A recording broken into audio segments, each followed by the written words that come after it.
Olá, boa noite, boa sexta-feira e é precisamente à sexta-feira que temos Tempo de Saúde com o Dr. Dinis Carmo. Boa noite, doutor. Seja muito bem-vindo mais uma vez aqui ao nosso programa no estúdio de Novo Canal. Olá, Fátima, boa noite também aos telespectadores. À semelhança do que falamos no programa anterior, e aproveito também para relembrar os nossos telespectadores que pode sempre ver os programas ou até mesmo rever em novonoticias.pt ou então na sua plataforma social, rede social favorita. Na semana anterior falamos do tratamento da Covid-19, mas não das vacinas que todos ouvimos falar diariamente nas televisões e em todas as redes sociais. Falamos de outro tipo de tratamento, não é, doutor? Sim, as vacinas, como você sabe, são mais para a prevenção. Nós falamos de medidas de tratamento e algumas também preventivas, e é nessa linha que vamos continuar a falar hoje em dia. E o primeiro tema que nos traz hoje, digamos assim, tem a ver com o oxigênio, a oxigenação, certo? Sim, sem dúvida. Olha, eu quero-vos apresentar aqui este aparelhinho que se chama oxímetro. E porquê é que é o oxímetro? Porque mede o oxigênio das nossas artérias. E porquê é que isto é muito importante? Porque, como toda a gente sabe, o Covid ataca os pulmões.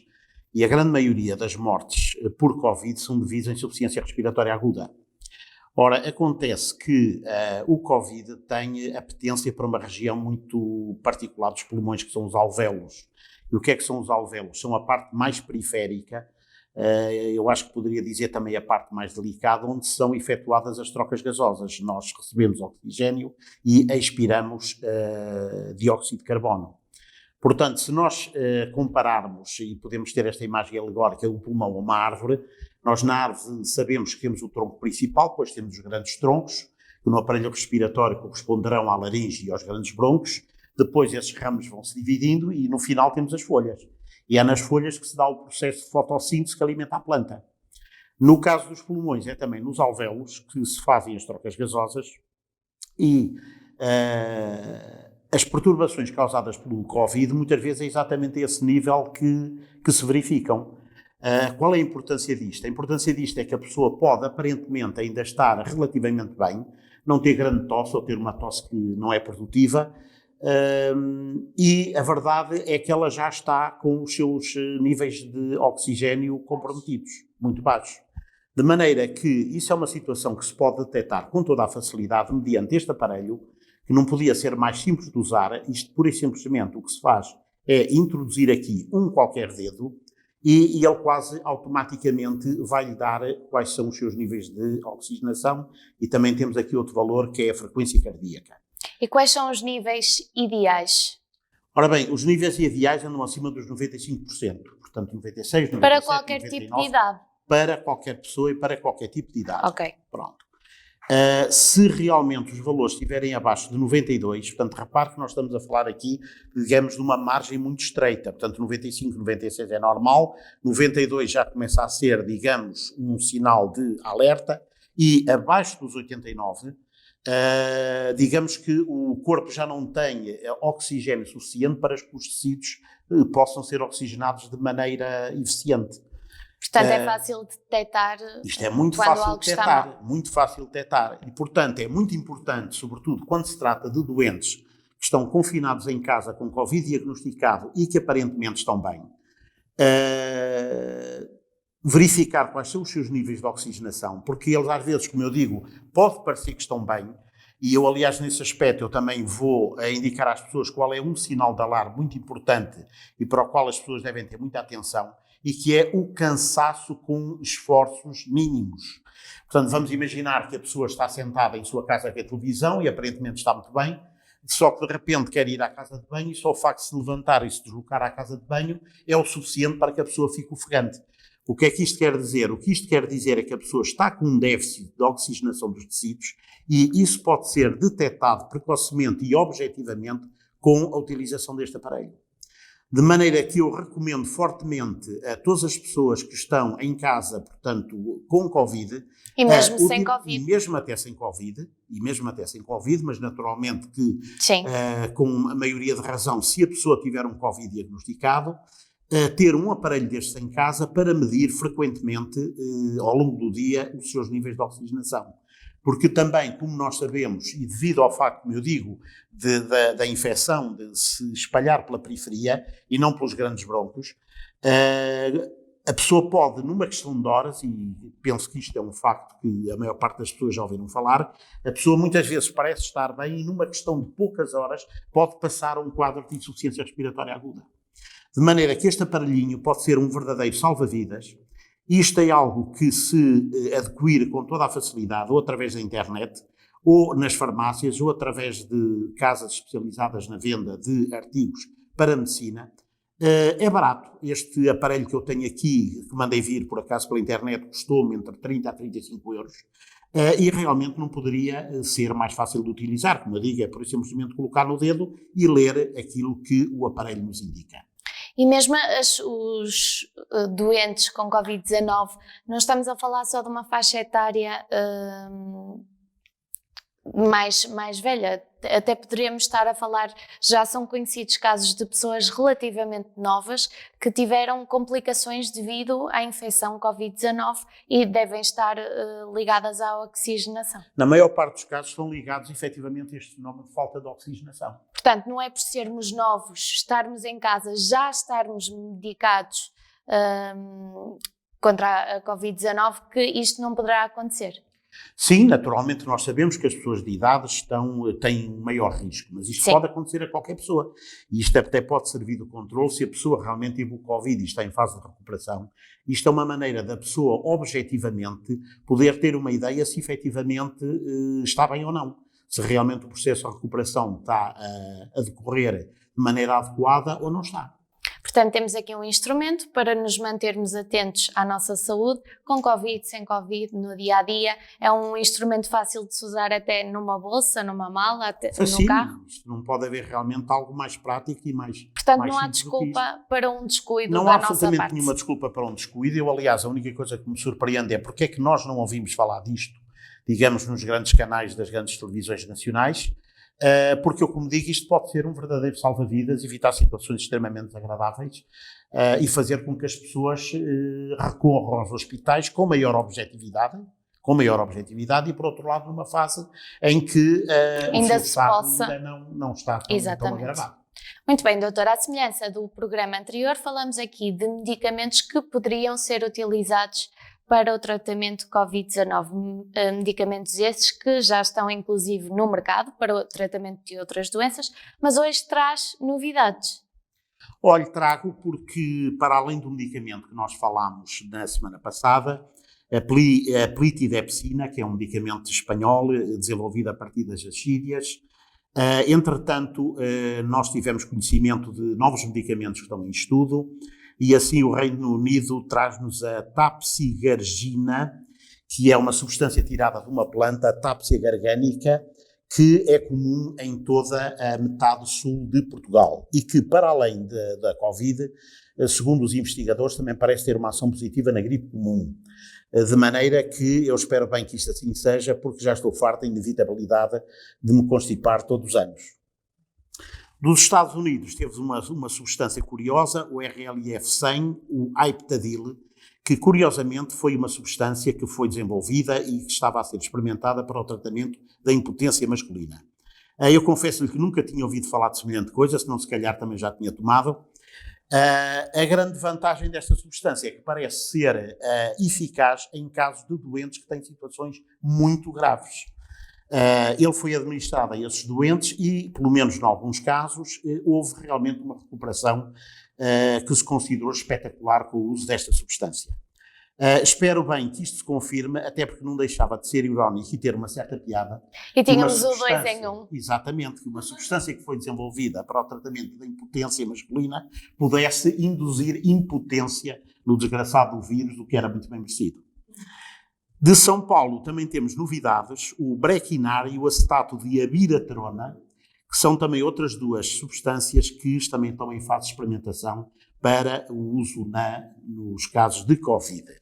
Portanto, repare, temos aqui toda uma série de substâncias, é evidente que elas ainda estão em fase experimental, é preciso que... Ainda não estão no mercado. Ainda não estão no mercado, mas eu, como técnico de saúde, aquilo que eu acho particularmente excitante é ver as pessoas entusiasmadas em investigar produtos capazes de curar as infecções virusais, enquanto que aquilo que nós estávamos habituados até hoje é ver as pessoas pôr os ovos todos no mesmo cesto, e que eram as vacinas que, como todos nós sabemos, servem para a prevenção, mas não para o tratamento da Covid. Ora bem, relativamente aos outros medicamentos, como você disse, que esses sim estão à disposição de todos nós. E estamos a falar da vitamina D, da vitamina C, da vitamina B, do selênio, do zinco, etc.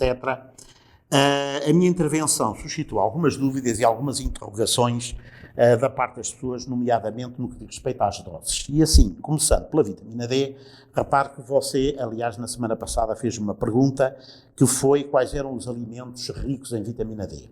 Eu hoje trouxe uma tabela com esses alimentos, mas quero dizer que a principal fonte de vitamina D é o sol, ou melhor dizendo, a exposição solar. Porque nós, quando estamos expostos à luz solar, por um complexo processo fotoquímico, penso que será talvez o termo mais correto, o nosso corpo sintetiza a vitamina D. Ora, e dito isto, à primeira vista pode parecer que nós, aqui em Portugal, com todo o sol que nós temos, estamos, portanto, muito bem servidos e livres da deficiência da vitamina D.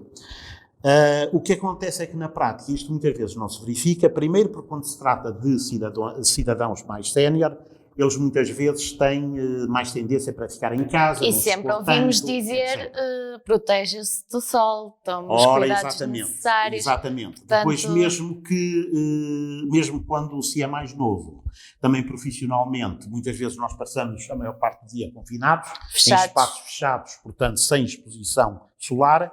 E o que acontece é que mesmo quando vamos à praia, nós hoje em dia, como toda a gente sabe, temos protetores solares de altíssima potência, e se a pessoa vai à praia, mas se cobre toda com o protetor, pois também é natural que a exposição solar a que é submetida não seja suficiente para que ele mantenha os níveis fisiológicos de vitamina D. Se bem que, da parte de jovens, acho que isso não acontece muito, no geral, cobrirem-se de protetor solar. Portanto, há que haver aqui também um equilíbrio daquilo que nós precisamos de vitamina D e daquilo que nós precisamos de usar para nos proteger relativamente dos raios que nos fazem mal.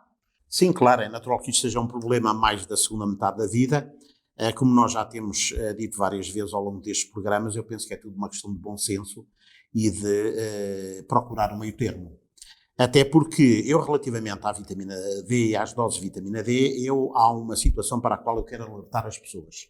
É que, no que diz respeito ao que acontece às vitaminas quando são ingeridas pelo organismo, elas podem ser divididas em dois grupos, que é aquelas que são eliminadas naturalmente no caso de estarem em excesso e aquelas que se acumulam no organismo e não são expulsas. Ora, destas vitaminas que não são eliminadas naturalmente pelo organismo, mesmo quando estão em excesso, há várias, mas nomeadamente temos a vitamina A e a vitamina D. E o excesso, quer de uma vitamina, quer da outra, podem também provocar estados patológicos. Déficit. Portanto, existem doenças causadas por hipervitaminose, quer A, quer D, e o que acontece é que os sinais da hipervitaminose D são sinais muito gerais, pelo menos no início. Estamos a falar de coisas como sejam a perda de apetite, as náuseas, os vômitos, a fraqueza, o nervosismo, o aumento da tensão arterial. Ora, isto hoje em dia, ainda por cima nos tempos que estamos a correr, quem é que não anda nervoso e não anda com a tensão arterial descontrolada? De maneira que é preciso ter cautela para não ingerir quantidades excessivas da vitamina. Naturalmente que a melhor maneira de controlar isto é fazer uma análise ao sangue. A vitamina D e o cálcio são duas substâncias que são facilmente, portanto, doseáveis no sangue, e aí a pessoa fica a saber se tem efetivamente os níveis adequados da vitamina D ou não. Peço desculpa interromper, doutor. Eu vou só deixar aqui um apêndice a esta parte que o doutor estava a falar das análises, que hoje em dia as pessoas pensam Covid-19, centros de saúde condicionados, não devemos ir para lá. Eu, por acaso, e falo em caso pessoal, esta semana foi muito simples. Enviei um e-mail ao centro de saúde à qual estou adjacente a pedir a marcação por parte da minha médica de família de análises clínicas, porque já não fazia há muito tempo e gostaria de fazer para saber se está tudo bem. Entretanto, a médica de família entrou em contacto via telefónica comigo, perguntou se estava tudo bem, porque é que eu estaria a pedir, e eu disse que estava tudo ótimo, só queria ter acesso à minha condição atual e, portanto, queria fazer análises clínicas. Nesse mesmo dia tive logo, via mensagem, o P1 para as análises. No dia a seguir fiz as análises. No dia a seguir a ter feito as análises, já as tinha via e-mail. Portanto, hoje em dia é super fácil fazer isso. Em 3, 4 dias temos as análises e temos os resultados. Olha, isso são ótimas notícias e é um sinal de que nem tudo corre mal no Sistema Nacional de Saúde. Sim, por acaso, desta parte correu muito bem e, portanto, apelo às pessoas para que não ocorram, se tiverem possibilidade, para que o façam via telefónica ou tecnológica, que é muito mais simples e protegem-se a si e aos seus. Ora bem, regressando às doses, relativamente à ivermectina, eu não falei em doses. E não falei em doses de propósito. E por 2 razões. Em primeiro lugar, porque as doses da ivermectina nos casos do Covid-19 ainda são muito discutíveis. Depois, porque, repara, a ivermectina é um medicamento de prescrição médica, de maneira que quem tem de prescrever este medicamento é o médico. É o médico. Portanto, eu não, com a intervenção da semana anterior, não quis de maneira nenhuma recomendar a sua toma generalizada e muito menos de forma descontrolada. Até porque, repare, se nós dissemos que a atuação dos medicamentos na Covid é difícil de avaliar devido, digamos, à forma errática como cada pessoa responde à infecção, se nós agora começamos a ter as pessoas a tomar os medicamentos, digamos, de forma absolutamente descontrolada, um toma 10, outro toma 20, um toma um dia, outro toma 5, então é que nós nunca mais nos entendemos. Penso que tínhamos referido da prescrição médica do medicamento aqui no programa. Eu acho que sim também. Queria, portanto, só acrescentar de que a minha intenção foi, pura e simplesmente, chamar a atenção para, digamos, para a existência de um medicamento que acho que tem sido muito pouco falado em Portugal, porque nós sabemos que a pressão da opinião pública conta e se as pessoas falarem com o seu médico, naturalmente que ele também deve estar alerta para esta situação e se ele eventualmente disser, olha, eu não lhe prescrevo isto porque isso não está aprovado, ele está no seu direito e tem toda a legitimidade para o fazer. É claro que, mais uma vez, o que eu entendo é que neste caso nós deveríamos fazer estudos para verificar se efetivamente a ivermectina é ativa ou não. Infelizmente o que não nos falta neste momento é material de estudo e acho que nós não precisamos estar à espera nem dos alemães, nem dos ingleses, nem dos americanos para nos virem dizer se a ivermectina funciona ou não funciona nos casos de Covid. Nós podemos descobrir isso para nós próprios. Nós há 500 anos atrás fomos à Índia e fomos os primeiros a lá chegar. Fomos os descobridores. Não pedimos licença a ninguém e, portanto, acho que esses bons hábitos dos nossos igrejas avós se deveriam manter e esta substância devia, como eu disse na semana passada, no meu entender, deveria ser investigada por nós. Para terminar, eu gostaria de mencionar aqui alguns comentários que me foram feitos e também de fazer 3 agradecimentos.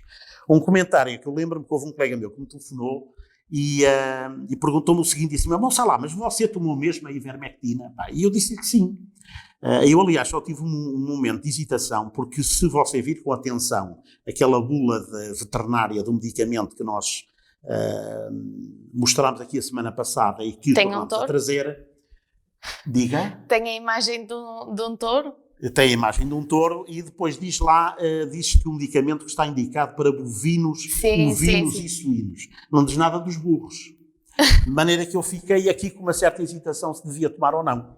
Mas olha, tomei e até eu dei a tomar à minha mulher. Está cá passado uma semana, portanto não deve haver muito risco. Espero eu. Desparasitado no mínimo. Olha, para terminar, que o tempo já está a alongar, eu queria fazer 3 agradecimentos a 3 pessoas que me fizeram observações muito pertinentes. A primeira foi a professora Cláudia Coelho, que é professora de farmácia e que me chamou a atenção para o facto de eu estar a utilizar frequentemente o termo droga em vez de fármaco. É claro que isto tem efetivamente toda a razão de ser, isto deve-se tão somente, penso eu, à minha costela anglo-saxónica, de maneira que traduzi literalmente drug por droga. Agora, isto tem efetivamente toda a razão de ser, porque a verdade é o seguinte, é que se todo o fármaco é droga, nem todas as drogas são fármacos. Portanto, o fármaco é uma palavra que implica, digamos, um efeito benéfico do organismo. Aquilo que nós sabemos perfeitamente que não acontece com muitas drogas. Para além do mais, na nossa sociedade, sem dúvida que a droga tem um efeito, digamos que tem uma conotação, portanto, perniciosa, não é? Uma conotação negativa, de maneira que o termo que eu deveria ter utilizado, e espero não me esquecer de utilizar no futuro, é efetivamente fármaco e não droga. Está registado, vou fazer questão de o relembrar num próximo programa, caso... Ora, muito bem, mas olha, você não se vai ser resposta. Okay. É que eu também tive um comentário de um colega seu reformado da comunicação social, o João Sansão Coelho, que foi durante dezenas de anos a principal voz da emissora nacional na Zona Centro, e que me chamou a atenção para o facto de, contrariamente ao que muitas pessoas fazem, entre as quais se inclui o Presidente da Ordem dos Médicos e a Fátima Moreira, que dizem vacina, em bom português não se deve dizer vacina, mas vacina. Vacina é uma palavra muito obrigada. Não é uma palavra esdrúxula, de maneira que vacina, efetivamente, o que se diz no Brasil, não é por acaso que nós... Eu tenho uma costela brasileira, deve ser então isso. Deve ser por aí. Mas muito obrigada. Dizia eu que não é por acaso que nós somos vacinados e não somos vacinados. Há também quem atribua, digamos, esta maneira de falar portanto, ao sotaque do norte, mas nesse caso eu acho que será talvez mais indicado dizer vacina e não vacina. Porque acho que está mais de acordo com o sotaque dos borcões do norte, com os quais eu me identifico inteiramente, apesar de ser efetivamente... Eu também gosto imenso. E gosto imenso. Do sotaque? Do sotaque do norte, do povo do norte, do povo do norte sotaque. E da vacina. Pronto, olha... Por último, queria agradecer a colaboração do professor Frias. O professor Agostinho Frias é doutorado em Filosofia, é uma pessoa que gosta de estar também sempre muito bem informado acerca dos vários assuntos, e ele fez o favor de me enviar um vídeo de um jovem biomédico brasileiro de nome Lucas Zanandês, e que publicou recentemente um vídeo no YouTube que no fundo é uma crítica ao vídeo que foi publicado pelo Dr. Pierre Cori, como foi aqui dito, um dos principais proponentes do uso da ivermectina na Covid-19.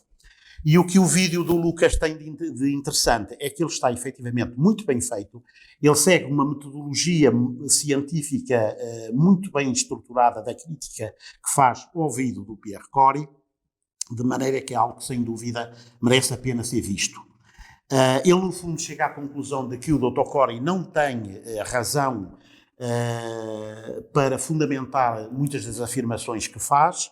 Agora, a verdade, repare, só para você ver a complexidade desta situação, a verdade é o seguinte, é que não é só o Dr. Cori que recomenda o uso da ivermectina e também é uma notícia de última da hora que nós tivemos o primeiro país da Europa a aprovar o uso desta substância, deste fármaco, para o tratamento da Covid-19 e que foi a Eslovénia.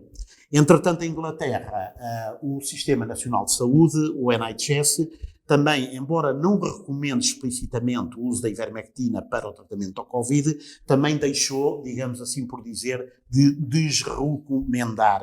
Portanto, tem neste momento, digamos, uma atitude aberta em relação ao uso desta substância. De maneira que vamos a ver como é que isto tudo vai acabar. Espero que dentro de pouco tempo podemos ter mais certezas e saber se efetivamente devemos ou não tomar esta substância para o tratamento da Covid. Muito bem, doutor. Muito obrigada por mais um tempo de saúde. Esperemos tê-lo cá também na próxima semana. Foi um prazer. Boa noite para si, para os telespectadores. Boa saúde lá por casa e não se esqueçam de comprar medir o oxigênio. Muito bem, muito obrigada. Quanto a si, continuo desse lado a acompanhar tudo o que acontece na região e principalmente os temas da atualidade a nível nacional e regional. Tenha uma boa noite e um bom fim de semana.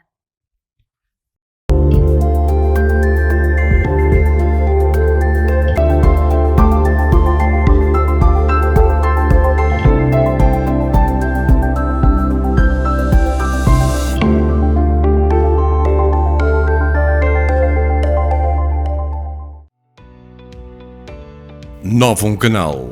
Sempre Novum, sempre seu.